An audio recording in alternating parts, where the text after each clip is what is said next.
மேலும் மேட்டூர் நகராட்சி சார்பில் ஒலிபெருக்கி மூலம் தங்கமாபுரிப்பட்டினம், புதுப்பாலம், பெரியார் நகர், அண்ணா நகர் ஆகிய பகுதிகளில் உள்ள மக்களுக்கு வெள்ள அபாய எச்சரிக்கை விடுக்கப்பட்டது.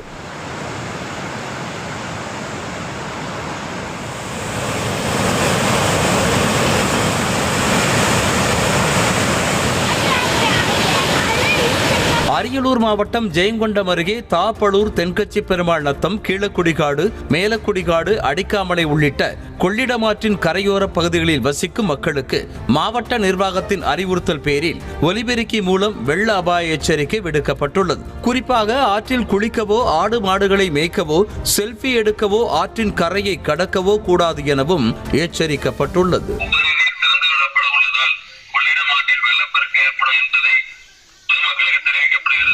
ஈரோடு மாவட்டம் பவானி பகுதிகளில் உள்ள காவிரி ஆற்றின் இரு கரைகளையும் தொட்டபடி வெள்ளம் கரை புரண்டு ஓடுவது